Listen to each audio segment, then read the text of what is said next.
एक पेड़ के पास एक पैकेट रखा हुआ। कितने रुपए हैं उसमें? बहुत, तुम्हारी जरूरत से बहुत ज्यादा। तो फिर काम हो जाएगा आपका। मैं एक बात और पूछना चाह रही थी कि क्या बस यही रुपए मिलेंगे या फिर काम हो जाने के बाद मेरा मतलब है और भी मिलेंगे?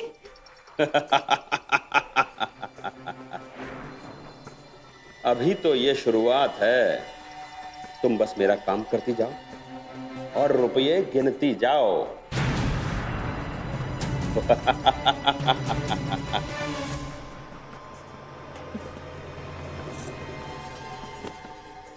भाग्यवान, कहाँ जा रही हो? आप चादर तान के सो जाओ, मैं अभी आई। हाँ, हाँ? ये तो ये ऐसे जा रही है जैसे ऐसे कोई खजाना मिलने वाला है।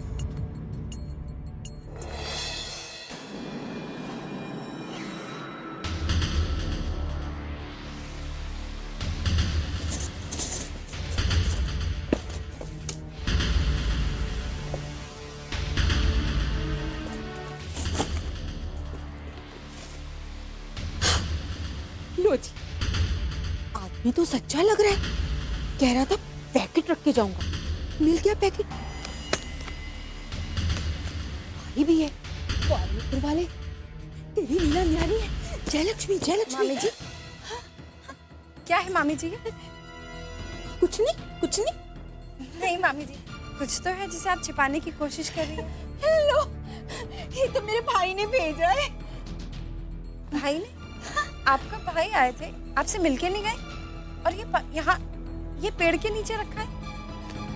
अब क्या है ना बहू, बड़ा ही शरारती है। अब बचपन से वो शरारतें करता रहता था मेरे साथ। अब देखो ना, यहाँ रख गया और फोन करके बता रहा था कि दीदी मैं आपके लिए जो गिफ्ट है, गिफ्ट वो पेड़ के पास रख के जा रहा हूँ। वो ऐसा ही है शुरू से। हाँ, ऐसा ही है।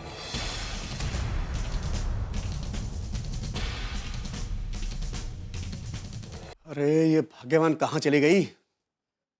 भाग तो नहीं गई? अगर ऐसा कर दे तो अच्छा रहेगा। आगे राम जी की मर्जी। ओह, लगता है आ गई। सो जाता हूं, नहीं तो फिर मुझे 12 का पहाड़ा सुनाएगी।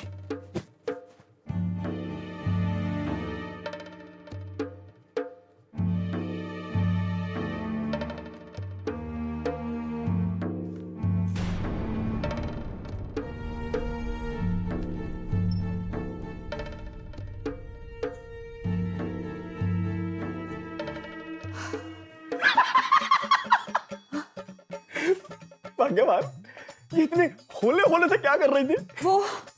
वो मैं कपड़े ठीक कर रही थी। कपड़े। वो पैकेट में रख के कपड़े ठीक कर रही थी। हाँ, कौन सा पैकेट? कैसा पैकेट? भाग्यवान, इसका मतलब ये है कि तुझे कोई ना कोई खजाना अवश्य मिल गया है, तभी झूठ बोल रही है तुम। अब ये कोई वक्त है रात को मुझे परेशान करने का? अब तुम तो सो क्यों नहीं जाते? बता क्यों नहीं देती मामी जी कि आपके भाई ने आपके लिए एक पैकेट छोड़ा था? क्या इसका भाई? हाँ मामा जी, मामी जी ने आपको बताया नहीं कि इनके शरारती भाई ने इनके लिए एक पैकेट छोड़ा था। अब उस पैकेट में क्या है ये तो मामी जी ही आपको बता पाएंगी। अब मैं चलती हूँ। हो भाग्यवान, ये इस उम्र में अब कौन सा भाई पैदा हो गया?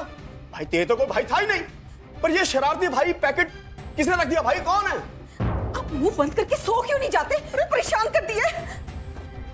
ओहो, तो इसका मतलब ये हुआ भाग्यवान ने कोई ना कोई गुल जरूर खिलाया है।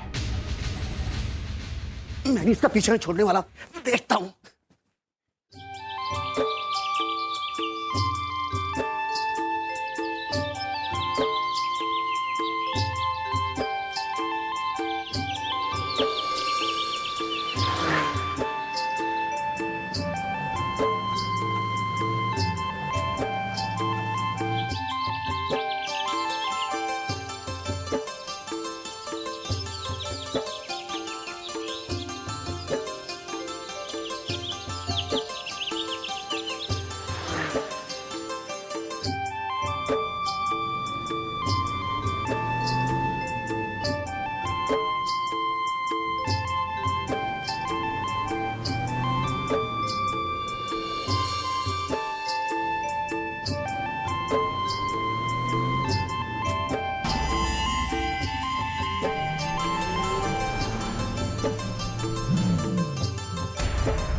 कृष्णा, मैं सोच रहा हूँ कि ये प्यार भी क्या चीज है। एक अजीब सा, एक अलग सा एहसास है। तुम्हें भी ऐसे लगता है? सही कह रहे हो विकास। अब देखो ना, पहले हम एक दूसरे से बिल्कुल अनजान थे और आज एक दूसरे के हो गए। ये सब इस प्यार का ही तो कमाल है। अगर ये प्यार नहीं होता तो फिर कुछ भी नहीं होता।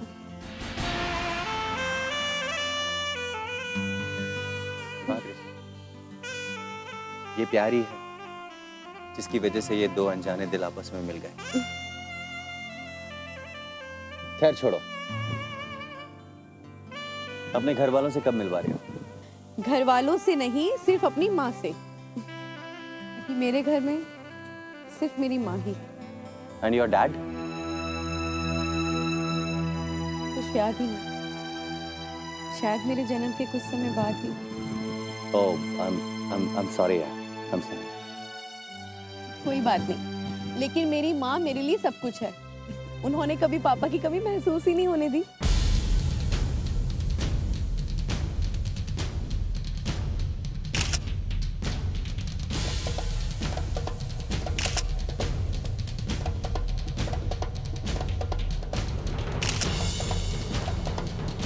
कृष्णा, मैं तुम्हारी मम्मा से मिलना चाहता हूँ। क्यों? वो इसलिए कि मैं तुम्हारी मम्मा से तुम्हारा ये प्यारा सा हाथ मांग लूंगा। और मेरी माँ भी यही चाहती है। बस जल्दी से मेरी शादी करके मुझे विदा कर देना चाहती हैं।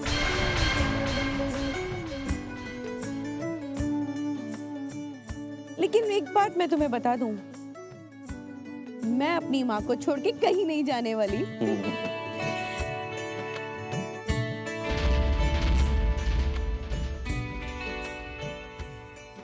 वैसे तुमने अपने घर वालों से बात की है? नहीं, वक्त आने पर मैं उनसे बात कर लूंगा। तुम्हें क्या लगता है, तुम्हारे घर वाले हमारे इस रिश्ते को स्वीकार करेंगे ना? वो माने या ना माने, लेकिन मैं तो मान गया हूँ। नहीं विक्की, मैं चाहती हूँ कि हमारा परिवार इस रिश्ते को खुशी से स्वीकार करे। कोशिश करूंगा। अच्छा ये बताओ कि तुम अपनी मम्मा के पास मुझे कब ले चल रही हो? पहले अपनी मम्मा को तुम्हारे बारे में बता तो दूं। चलो इसी समय उन्हें कॉल करते हैं। ओके? नहीं विक्की, अभी नहीं, फिर कभी बता दूंगी। क्यों? मेरे सामने उनसे बात नहीं कर सकती? बस यूं ही। हाँ कृष्णा, कहीं इसके पीछे कोई राज तो नहीं है ना? अरे बाबा, ऐसी कोई बात नहीं है।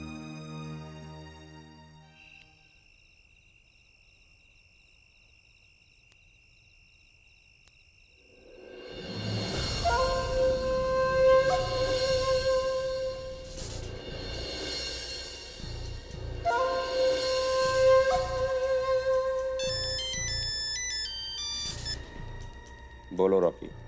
हाँ बॉस, विकास तो मजनू बन गया है। अरे उस लड़की के बिना एक भी पल जीना मुश्किल हो गया उसका।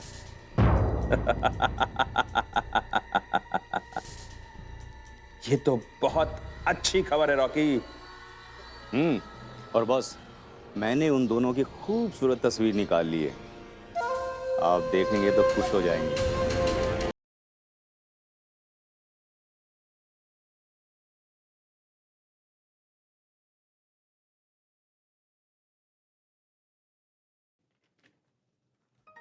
Madam ji, thank you. कैसे कैसे लोग हैं इस दुनिया में।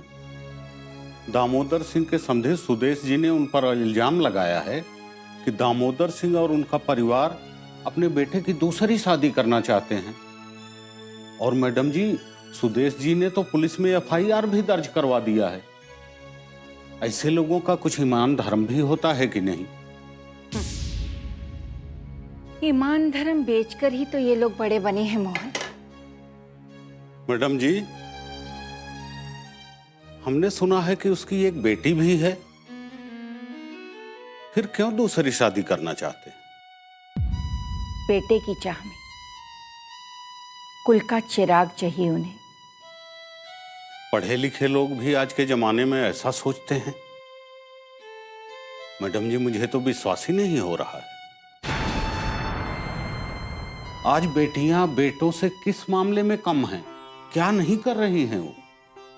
अफसोस की बात तो ये है कि तुम समझ सकते हो मोहन, लेकिन कितने अफसोस की बात है कि दामोदर का परिवार ये सब नहीं समझता। ऐसे लोग कभी सुखी नहीं रहते मैडम जी। धन दौलत होते हुए भी उनके घर में खुशी नहीं रहती मैडम।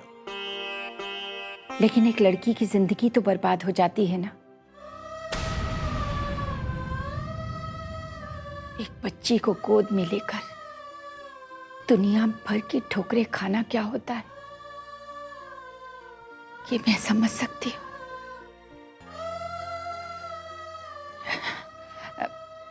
मोहन, मेरे लिए एक कप चाय बनाकर लाओगे? अभी लाता हूं मैडम।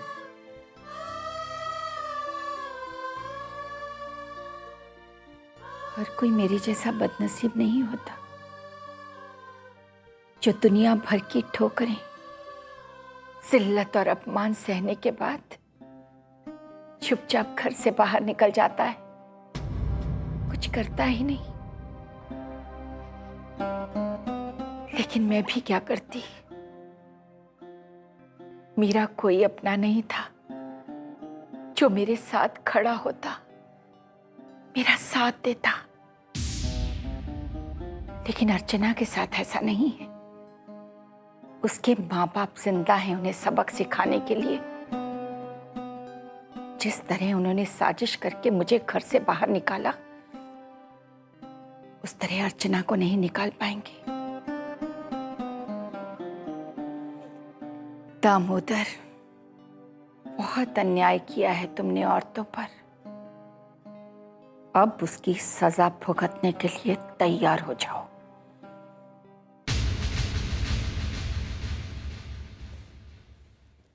आइए दामोदर जी, आइए। मीनाक्षी, हम तो आपकी सलाह का अभी तक इंतजार कर रहे हैं। कब प्लानिंग बताएंगी आप, जिससे मेरा सब कुछ बर्बाद होने से बच जाए? दामोदर जी, मामला हाथ से निकलता जा रहा है। अगर वक्त रहते इससे ना निपटा गया तो कोई अनहोनी घट सकती। हाँ शिवराम, मुझे भी ऐसे ही कुछ लग रहा है। घर की हालत तो अब देखी नहीं जाती। आपको तो सब पता है। एक तरफ तो वो काम्या हमारा बिजनेस बर्बाद करने पर तुली हुई है, और घर में दूसरी तरफ सुमति ने जिद। परेशान मत होइए दामोदर जी। परेशान कैसे ना हो दामोदर जी,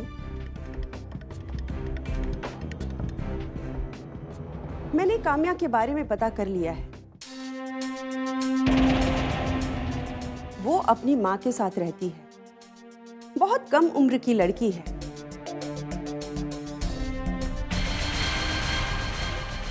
जोश है, जज्बा है। बहुत कम वक्त में बहुत कुछ हासिल करना चाहती है वो।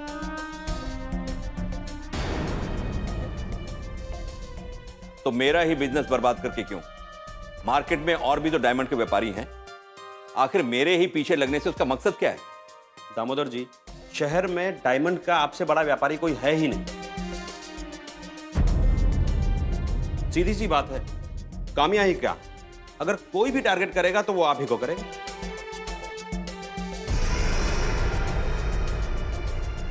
तो हम उसे कैसे टारगेट करें, कैसे रोकें? कोई तो रास्ता होगा। मैं कोई रास्ता निकालती हूँ। बहुत जल्द ये काम्या नाम का कांटा आपके रास्ते से हट जाएगा। वैसे अनिकेत ने क्या फैसला लिया? अनिकेत एक तरफ तो अपनी मां के प्यार में फंसा है, और दूसरी तरफ अर्चना के लिए अपने फर्ज के बीच उलझा हुआ है। और सुमति तो अब अर्चना पर इतना जोर डालने लगी है कि वो अनिकेत को दूसरी शादी के लिए तैयार करे। तो आपने क्या सोचा? क्या फैसला लिया आपने? मेरा फैसला? अगर मेरे फैसले के बारे में सभी इतना सोचते तो शायद बात इतनी आगे बढ़ती ही नहीं। आप उस घर के मुखिया हैं। अगर आपकी बातों का कोई मतलब नहीं तो घर कैसे चलेगा? तो क्या करूं? सबको घर से बाहर जाने के लिए कहूं? हाँ,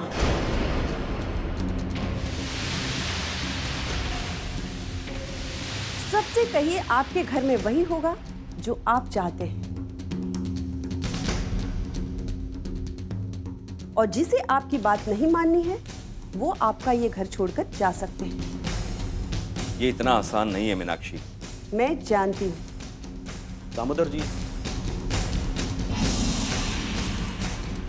अफसोस होता है जब घर की हालत ऐसी हो जाती है, लेकिन इसके लिए कहीं ना कहीं हम बड़े ही तो जिम्मेदार होते हैं। कभी बेटे का मोह तो कभी और कुछ। आपका कहना बिल्कुल सही है शिवराम। इसीलिए मैं सोच रहा हूं कि सारी जायदाद का बंटवारा कर दूं, उसके बाद जिसे जो करना है वो करे। इतनी बड़ी गलती मत कीजिएगा दामोदर जी। जब तक आपकी सारी प्रॉपर्टी आपके पास होगी, आपके सारे अपने आपकी मुट्ठी में रहेंगे। और अगर आपने ये गलती कर दी तो आप कहीं के नहीं रहेंगे। आप उन्हें एक बार धमकी दीजिए कि जो आपकी बात नहीं मानेगा वो जायदाद से बेदखल। लेकिन ऐसा करने से कहीं बात बिगड़ ना जाए। बात तो वैसे भी बिगड़ रही है दामोदर जी।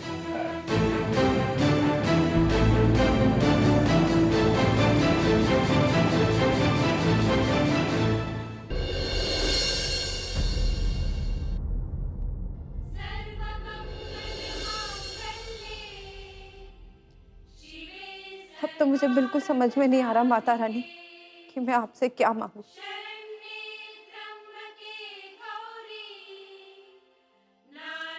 अपनी खुशियां कि इस घर की खुशी, और ये भी समझ में नहीं आ रहा है कि आप मुझे क्या देंगे। मेरी खुशियां तो आप मुझे दे नहीं सकती क्योंकि आपने मुझसे मां बनने का अधिकार ही छीन लिया।